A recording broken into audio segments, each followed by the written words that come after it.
Hi guys, welcome to programme ముచ్చట్లు. Okay, షష్ఠి elimination అప్పుడు తను ప్రేమిస్తే గట్టిగా ప్రేమించే ట్రస్ట్ బ్రేక్ అయింది, ఇలా అంతా మాట్లాడింది కదా. కమింగ్ టు దట్ పాయింట్, వాళ్ళు ఒక బిగ్ బాస్ హౌస్లో ఉన్నారు. ఇక్కడ వాళ్ళ నమ్మకం గెలుచుకోవడానికి, ట్రస్ట్ బ్రేక్ చేయడానికి వాటికి రాలేదు. మేబీ షష్ఠి పర్సనల్గా తీసుకునేది హర్ట్ అయి ఉండొచ్చు. వీళ్ళు ఏమనుకున్నారు, సంజన గారిని కాపాడదాం అనుకున్నారు. అక్కడ సంజన గారితో కూడా ఒక ట్రస్ట్ ఉంది, ఆమె చెప్పదు అని అనుకున్నారు. ఎందుకంటే సంజన గారుని వాళ్ళు ట్రస్ట్ చేశారు. ఆమె అందరికీ ఒప్పేసుకో అని అందరి ముందర చెప్పేస్తే వాళ్ళేం చేయగలుగుతారు. ఇక్కడ వాళ్ళ ట్రస్ట్ కోల్పోయారు. కానీ వాళ్ళకి తెలుసు ఇది బిగ్ బాస్ హౌస్, అంతే. ఎప్పటికైనా తెలుస్తుంది. ఆ కెమెరాస్ ఉన్నాయి కదా, తెలీదా?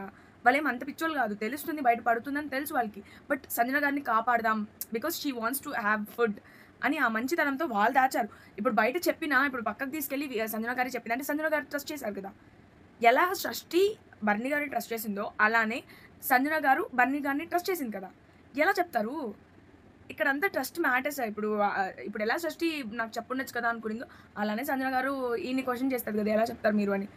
సంజన గారు ఫస్ట్ బుక్ చేసేసింది అందరి ముందర కాపాడకుండా. అది ఆమె మిస్టేక్. కానీ వాళ్ళు వెళ్ళి ఎందుకు చెప్పారని ఏం అడగలేదు కదా. It's all about game.